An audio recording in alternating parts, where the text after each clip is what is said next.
नमस्कार. आज आपण बोलणार आहोत प्रेम धांडे यांच्या बहिर्जी शिवकालीन गुप्तहेर कथा या पुस्तकाबद्दल. विशेषतः दुसऱ्या भागावर. हो, म्हणजे या दुसऱ्या खंडात काय आहे यावर आपण जरा जास्त लक्ष देऊया. बरोबर. छत्रपती शिवाजी महाराजांचे गुप्तहेर प्रमुख बहिर्जी नाईक त्यांची गोष्ट आहे ही. तर आपला उद्देश हा आहे की या दुसऱ्या भागात नक्की काय उलगडतंय, काय वेगळं आहे हे समजून घेणं. हो, कारण असं दिसतंय की पहिल्या भागापेक्षा इथे गोष्टी अधिक म्हणजे गुंतागुंतीच्या होतात. अगदी.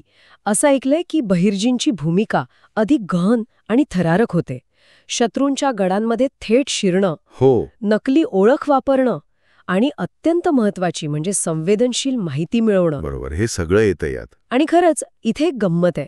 त्यांची भूमिका अशी आहे की जणू पडद्यामागचा सेनापती. म्हणजे कृती दिसतीये पण करता पटकन लक्षात येत नाही. बरोबर. पण स्वराज्यासाठी त्यांचं काम किती निर्णायक ठरलं हे महत्वाचं. हो. आणि मला वाटतं पुस्तकाचा मुख्य भर याच गोष्टीवर आहे.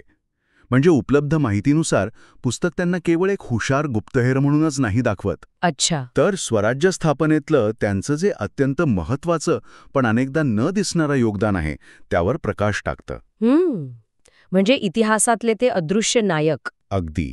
त्यांचं महत्त्व हे पुस्तक अधोरेखित करतं असं म्हणायला हरकत नाही. मग त्यांच्या त्या गुप्त कारवायांबद्दल काय तपशील मिळतो? म्हणजे कशा प्रकारच्या मोहिमा? बरं, त्यात असं आहे की गडकोटावरची टेहळणी असेल, शत्रूंमध्ये सामान्य माणूस म्हणून मिसळून बातम्या काढणं असेल, किंवा अगदी परक्या दरबारात जाऊन तिथल्या वातावरणात आत्मविश्वासाने वावरून माहिती मिळवणं, या सगळ्याचं वर्णन आहे.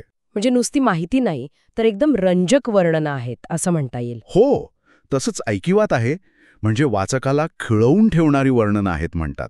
आणि हे इतकं सगळं वाचकांपर्यंत पोचवणं, लेखकाच्या शैलीबद्दल काय सांगाल? प्रेम धांडे यांची शैली कशी आहे? प्रेम धांडे यांची शैली म्हणजे ती इतिहासातले असे जे छुपे पैलू आहेत त्यांना समोर आणण्यासाठी ओळखली जाते असं दिसतंय. अच्छा. भाषा सोपी आहे म्हणे, पण प्रसंग इतके प्रभावीपणे उभे करतात की वाचक जणू काही त्या काळातच जातो. म्हणजे शब्दांमधूनच ते वातावरण आणि तो थरार निर्माण होतो. अगदी.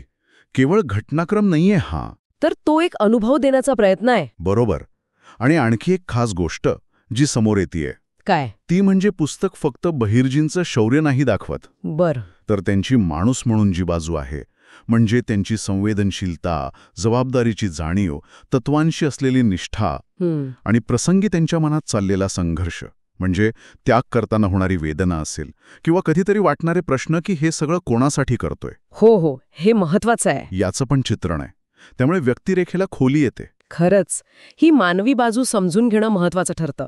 कारण अशा कामात फक्त धाडस नाही तर प्रचंड मानसिक बळ लागतं. नक्कीच. तो ताण असतोच. मग या सगळ्याचा परिणाम काय दिसतोय? म्हणजे पुस्तकाला प्रतिसाद कसा मिळालाय? परीक्षणं काय म्हणतात? प्रतिसाद चांगला दिसतोय. एका परीक्षणात तर पुस्तकाला 5 पैकी 5 स्टार्स मिळाले आहेत. अरे वा. म्हणजे समीक्षकांनी पण दखल घेतली आहे चांगलीच. हो, आणि मुद्दा असा आहे की याला केवळ एक ऐतिहासिक कादंबरी म्हणून नाही पाहिलं गेलंय. मग तर राष्ट्रासाठी जे पडद्यामागे राहून झटतात त्या नायकांना दिलेली ही एक मानवंदन आहे आणि मराठी मनाला प्रेरणा देणारी कथा आहे असं मानलं गेलंय. म्हणजे महत्त्व खूप मोठं आहे. बरोबर. समारोप करताना हाच विचार मनात येतो की हे पुस्तक फक्त बहिर्जींची गोष्ट नाहीये, तर त्यांच्यासारखे असंख्य नायक जे इतिहासाच्या पानांवर सहज दिसत नाहीत पण ज्यांच्यामुळे इतिहास घडतो, त्यांचा हा यथोचित सन्मान आहे. पडद्यामागच्या योगदानाला दिलेली दाद आहे ही. आणि जाता जाता ऐकणाऱ्यांसाठी एक विचार मनात येतो की बहिर्जींसारखे नायक ज्यांच्याबद्दल आपण तुलनेने कमी ऐकतो किंवा वाचतो, त्यांच्याबद्दल अधिक जाणून घेतल्यावर इतिहासातल्या मोठ्या घटनांकडे, नेतृत्वाकडे बघण्याचा आपला दृष्टिकोन थोडा बदलतो का? नक्कीच विचार करण्यासारखा मुद्दा आहे.